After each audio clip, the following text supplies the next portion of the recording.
Now, let's look at some properties of gradient, ok? Donc, qui m'a propriété, qui m'a properties qui gradient est là. Premier, c'est parallel lines have same gradient, ok? Donc, parallel lines have same gradient. Donc, si on a deux lignes qui parallèles, ok, disons AB, il est parallèle avec CD, automatiquement, je prends la même gradient. C'est-à-dire gradient AB.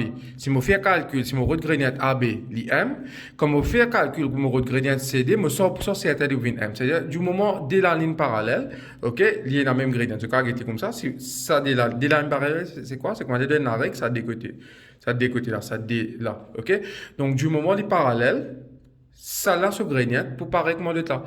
Raison là, c'est simple, parce que gradient est une mesure de steepness. C'est-à-dire, quand j'étais sur la ligne là, sur la ligne là pour incliner, l'autre côté là pour incliner pas pareil. Parce que, comment je remarqué dans la règle, les mêmes inclinaisons. D'accord? C'est pour ça, parallel line have same gradient. Ça, c'est première property. Now, deuxième property, il concerne perpendicular lines. D'accord? Donc, perpendicular lines, ce qui veut dire, c'est comme on a deux lignes qui causent du joint, ils font une longue de, comme on a deux lignes, cause de joint, il fait une longue de 90. C'est ça qui veut dire perpendicular lines. D'accord? Donc, c'est ça qui veut dire perpendicular lines. Donc, voilà, ça deux lignes là, les perpendicular parce que at the point of contact, they make an angle of 90 degrees. Donc, perpendicular line qui veut dire, c'est deux lignes qui cause de joint, de faire une longue de 90 degrés. Maintenant, qui particularité, c'est-à-dire comme une perpendicular lines, disons, c'est mon gradient AB avec gradient CD. Au fait, gradient AB, l'IM, gradient CD tout le temps with minus 1 over M du moment du perpendicular. C'est ça, deuxième properties du gradient. Donc, if a line has gradient M, if a line has gradient M, then any line perpendicular to it, donc ça symbole là représente perpendicular, donc then any line perpendicular to it has gradient minus 1 over M. C'est-à-dire, du moment où je trouve ça mot perpendicular là, on highlight ce gradient vient minus 1 over M.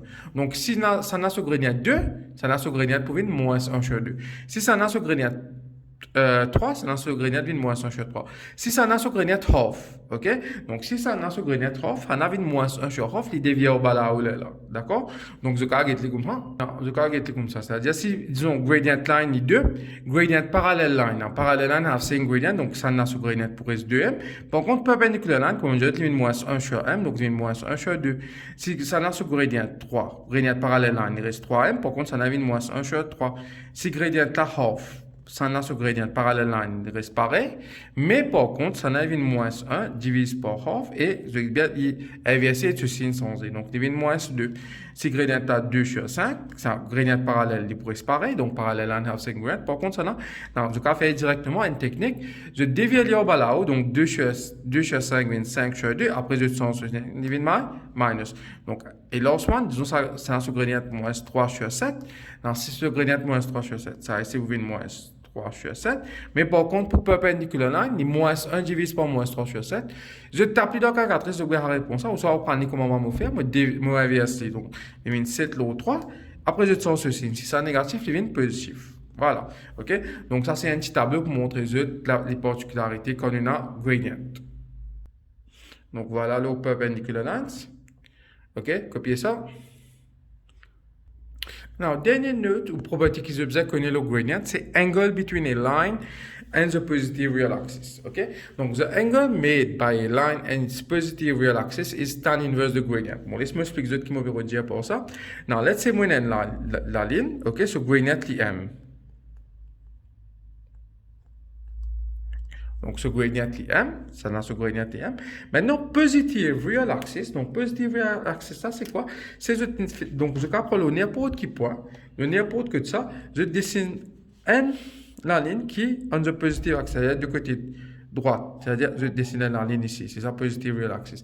C'est l'angle qui ça fait, c'est ça angle-là qui est pérodé. Ça angle-là, on appelle les theta. D'accord? Ça angle-là, donc ça angle-là, on appelle les theta.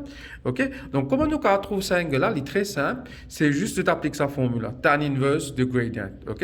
Donc, the angle made by a line and its positive real axis is tan inverse the gradient. Donc, voilà la ligne et voilà le positive real axis. Donc, ça l'angle qui nous est là. Et comment nous regarder? Theta là, il est simple. Je vais faire tan inverse de gradient. Donc, dans ce cas-là, si le gradient M, il vient tan inverse de M. OK? Now, peu importe si gradient est positif soit négatif, nous prenons notre calculatrice. je tape dans le calcul. Si gradient là positif, je gagne réponse ça directement, c'est-à-dire angle là il est acute, c'est-à-dire il est moins qui 90 degrés. Mais par contre, si gradient là négatif, quand je tape dans le calculatrice, je gagne un gradient qui est négatif. Donc, à ce moment-ci, que je vous connais, angle là, il n'est pas acute, mais il est obtuse. D'accord? Et comment je vais faire? Je vais faire 180, retirer l'angle là. Alors, qui me dire. Donc, if m is positive, theta is acute. Donc, c'est la réponse directement. Par contre, if m is negative, theta is obtuse. À ce moment-ci, que je vais faire? Je prends cette calculatrice, je tape tan inverse de négative gradient là, je gagne une valeur négative. Là, je connais qui répond ça, il vient quoi? Il vient 180, retire ça angle qui est là, ok? Donc, on va dire, si gradient là, il peut chiffre réponse ça, il y a coûte directement. Par contre, si angle là, il est négatif, je vais faire 180, retirer ça angle qui est là, ok?